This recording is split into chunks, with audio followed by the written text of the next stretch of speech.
রাষ্ট্রপতি শাহাবুদ্দিন চুপ্পুকে দিয়ে বিএনপি সরকার জোর করে কিছু অঘটন ঘটিয়েছে। এটা কি ঠিক হয়েছে? রাষ্ট্রপতিকে জোর করে বিএনপি অন্যায় করাবে অথবা তার মনের বিরুদ্ধে কাজ করাবে এবং বিএনপির মন্ত্রীরা সেটা সংসদে গর্বের সাথে বলবেন, এটা কি এথিক্যাল? রাষ্ট্রপতিকে গায়ের জোরে কোনো কাজ করেন, এটা তো অন্যায়। এই জোর জবরদস্তিমূলক কাজ বিএনপি করছে এবং গর্বের সাথে সেটা প্রচার করছে। অবশ্যই এটা প্রচার করার কথা না। বিএনপির এক মন্ত্রী ভুলবশত ঘটনা ফাঁস করে দিয়েছেন, খুশিতে গদগদ হয়ে এটা বলে ফেলেছে, অথচ এটা বুমেরাং হবে এবং ইতিহাস একদিন বিএনপিকে ধরবে।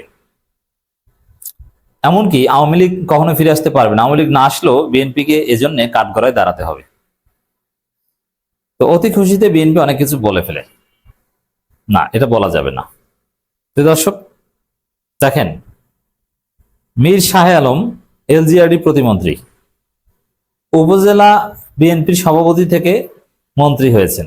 অবশ্য তারেক রহমানের এলাকার, এখানে ওয়ার্ড বিএনপি সভাপতিও হয়তো মন্ত্রী হতে পারে। এই মন্ত্রী কিছু অতি চালাকি করতে যে বিএনপির 12টা বাজিয়ে দিয়েছেন। সেই মন্ত্রী বলছেন, দেখেন, রাষ্ট্রপতিকে নির্বাচিত করেছে আওয়ামী লীগ।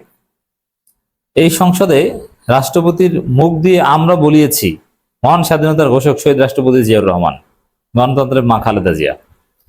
এই রাষ্ট্রপতি বলেছেন আওয়ামী লীগ ফ্যাসিস্ট, আওয়ামী লীগ স্বৈরাচার, আওয়ামী লীগ ভোটচোর। এই যে বলিয়েছি রাষ্ট্রপতির মাধ্যমে, শাহাবুদ্দিন চুপ্পুর মাধ্যমে, এই কথাটা বলে দিলেন। তাহলে আপনার জোর করে বলিয়েছেন। আর এটা ভেরি সিম্পল, যে আওয়ামী লীগের রাষ্ট্রপতি, যিনি একসময় জিয়াউর রহমান, খালেদা জিয়া, জিয়াউর রহমানকে রাজাকার মনে করতেন, খালেদা জিয়াকে এতিমের টাকাচোর মনে করতেন এবং তারেক রহমানকে অর্থ পাচারকারী এবং খাম্বা মনে করতেন, এই শাহাবুদ্দিন চুপ্পু। সেই শাহাবুদ্দিন চুপ্পুর মাধ্যমে বিশেষ করে বঙ্গবন্ধু শেখ মুজিবুর রহমান এই প্রশ্নে আওয়ামী লীগকে হত্যা করলেও তারা অপমান করতে রাজি হওয়ার কথা না। যে আমি আর যা করতে পারি, কিন্তু বঙ্গবন্ধু স্বাধীনতার ঘোষক না, বঙ্গবন্ধুর চাইতে জিয়াউর রহমান বড় কিছু, বঙ্গবন্ধুকে উপেক্ষা করে জিয়াউর রহমানকে আমি গ্লোরিফাই করব, এটা কোনো আওয়ামী লীগের লোক হত্যা করলেও করার কথা না। তো এই কাজ শাহাবুদ্দিন চুপ্পুর মাধ্যমে বিএনপি করিয়েছে। এর মানে মারাত্মকভাবে জোর করেছেন। এখন বলতে পারেন যে হত্যা করলে আওয়ামী লীগ করার কথা না, কিন্তু শাহাবুদ্দিন চুপ্পু তো হত্যা ছাড়াই করেছে, বরং মায়ের দেওয়া ছাড়াই করেছে। এটা করে সাধারণত যে শাহাবুদ্দিন চুপ্পু তো এই কাজ করলে, বিএনপির কথা মতো চললে তার পদ থাকবে। যদি পদের প্রশ্ন না আসতো তাহলে এই কাজ তিনি করতেন না। এখানে পদের একটা প্রশ্ন, রাষ্ট্রপতি পদটা টিকবে। আর যদি জেলে থাকতেন এখন শাহাবুদ্দিন চুপ্পু, তাহলে তিনি ওই জেলখানায় যে যখন আদালতে উপস্থাপন করা হবে তখন জয় বাংলা স্লোগান দিয়ে সত্য কথা বলে দিতেন, যে জেলে আসছি তো আসছি, এবার বলবো। এখন তো পদে থাকতে পারবেন, এই জন্য বিএনপি যা বলছে সেটা শুনছেন। কারণ এই যে কাজটা দেখেন, একজন রাষ্ট্রপতির মাধ্যমে এভাবে মোনাফিকি করানো এবং স্বীকার করা, সংসদে বলা যে আমরা জোর করে এটা করিয়েছি, এটা তো অন্যায়। যখন সাপোজ ক্ষমতায় জামাত আসলো বা এনসিপি আসলো, কারণ বিএনপি সরকার যে অসাংবিধানিক কাজগুলো করেছে বা অবৈধ কাজগুলো করেছে, এটা নিয়ে যদি পর্যালোচনা হয়, যেমন এখন ইউনূস সরকার আমলের দুর্নীতি নিয়ে নাকি বিএনপি বিচার করবে, বিএনপি করবে দুর্নীতির বিচার, এটা শুনলেও মানুষ আসবে, আরে বিএনপি নিজেরাই তো যত সব দুর্নীতি করেছে, চাঁদাবাজি করেছে, তারা আবার কিসের সরকারের দুর্নীতির বিচার করবে? চোর যদি বলে আমরা চোরের বিচার করবো, এটা হয়? বিএনপি তো সবচাইতে বড় চোর। গুজববাজরা যদি বলে যে আমরা গুজবের বিচার করবো, আরে বিএনপির চাইতে বড় গুজববাজ আছে? তাদের চাইতে নষ্টামি করা কোনো দল আছে? এই যে 2 দিন যাবত দেখছি যে এই যে সওদা বিবি সওদার, তাকে নিয়ে কি নোংরামি করছে বিএনপির লোকজন। ডাক্তার শফিকুর রহমান, ঝুমা, মোনামি ম্যাম, এদের ল্যাংটা ছবি টবি বানিয়ে মানে কি তছনছ করে ফেলেছে। এদের চাইতে কোনো ডার্টি মাইন্ডেড কোনো পলিটিশিয়ান আছে বাংলাদেশে?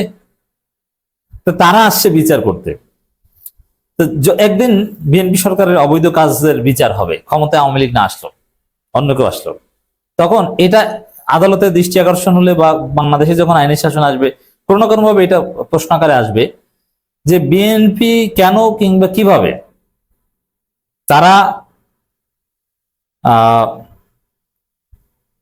তারা রাষ্ট্রপতিকে জোর করিয়েছে, কেন এটা ঠিক করে নাই। আজ থেকে 10-15 বছর পর হলেও এটা এভাবে প্রশ্ন উঠবে যে রাষ্ট্রপতিকে গায়ের জোরে কোনো কিছু করানো এটা অন্যায়। রাষ্ট্রপতি যদি কোনো বিষয়ে একমত পোষণ করতে না পারেন বা রাষ্ট্রপতির সাথে যদি কোনো বিষয়ে কন্ট্রাডিকশন হয়, ঠিক আছে, তাহলে রাষ্ট্রপতিকে আপনি ইমপিচ করেন অথবা রাষ্ট্রপতি পদত্যাগ করুক, এটি সিস্টেম। কিন্তু আপনি জোর করে যা ইচ্ছা তা করাবেন ঘাড়ে বন্দুক রেখে, এটা তো করানো যাবে না। হয় আপনি তাকে আইনানুগ প্রক্রিয়ায় বিদায় দেন, নইলে তিনি পদত্যাগ করুন। কিন্তু মোনাফিকি করাবেন জোর করে, এটা তো হবে না। অথচ এই কাজ করাচ্ছে। এই জন্য বিএনপিকে একদিন ইতিহাসের কাঠগড়ায় দাঁড়াতে হবে এবং এটা গর্বের সাথে বলছে আমরা করিয়েছি। আরে ভাই, আপনি তো অন্যায় করেছেন। আপনি দেখছেন যে রাষ্ট্রপতির চিন্তা দর্শনের সাথে আপনার চিন্তা দর্শন যায় না, আপনি ইমপিচ করেন। কিন্তু আপনি গায়ের জোরে করিয়েছেন, ঘাড়ে বন্দুক রেখে, এটা আবার বলছেন। এটা তো একটা সন্ত্রাসী কাজ। তো দর্শক, এটা বলার কথা না। নিঃসন্দেহে এই মন্ত্রীকে তারেক রহমান একটু বকা দিবেন যে বাবা তুমি চালাকি করে এটা বলতে গেলে কেন। এগুলো কেউ বলে? ইউনূস সরকারও তো জোর করে অনেক কিছু করিয়েছে, কিন্তু ইউনূস সরকার বলেছে যে আমরা রাষ্ট্রপতির মাধ্যমে জোর করে এটা করাচ্ছি। ইউনূস সরকার বিবৃতি দেওয়ার ব্যবস্থা করেছে, আর অনেক কিছুই করিয়েছে। এগুলো বলতে হয় না, এগুলো করালেও বলতে হয় না। যেহেতু বলেছেন এই জন্য রাজসাক্ষী হয়ে গেছে, এটা ইতিহাসে লেখা হয়ে গেছে। একদিন বিএনপিকে এর জন্য বিচারের মুখোমুখি হতে হবে। দর্শক, এই একটা বিষয়। আরেকটা বিষয় হচ্ছে যে জ্বালানির দাম নিয়ে, এই বিষয়টা একটু কথা বলবো এই ফাঁকে। দেখেন, আমি যে কথাটা একটু আগে বললাম যে বিএনপি হচ্ছে গুজববাজ সরকার। তারা যদি গুজব প্রচারের অভিযোগে কাউকে গ্রেপ্তার করে, এটা দুঃখজনক। তার আগে ভালো, এই সরকারের মন্ত্রীদের চাইতে বড় গুজববাজ বাংলাদেশে নাই। দেখেন, আবার খবর, সংসদে গুজব প্রচার করে বিএনপি। জ্বালানি তেলে পর্যাপ্ত মজুদ আছে, কোনো সংকট নেই। সংসদে জ্বালানি মন্ত্রী।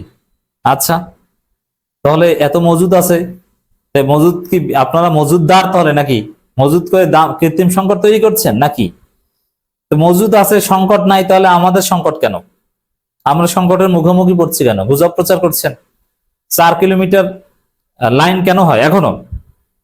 4 কিলোমিটার লাইন ধরে 4 ঘন্টা অপেক্ষা করে 4 লিটার জ্বালানি তেল পায়, এবং এমপিরা জ্বালানি পায় না, তাদেরকে ট্রেনে চড়ে গাজীপুর থেকে ঢাকা আসতে হয়, আর বলে যে জ্বালানি সংকট নেই।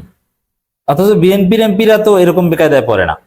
কেন তাহলে বিএনপির এমপিরা বেকায়দায় পড়ে না, জামাতের এমপিরা পড়ে?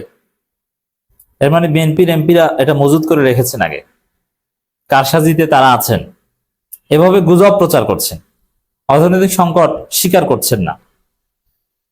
এই গুজবের প্রতিবাদ আমরা করি, অথচ গণমাধ্যমের খবর অর্থনৈতিক মহাসংকটে বিদ্যুৎ জ্বালানি বিভাগ। তো অর্থনীতির মহাসংকটে বিদ্যুৎ জ্বালানি বিভাগ, আর বলে কোনো সংকট নেই। গুজববাজ সরকার বিএনপি সরকার।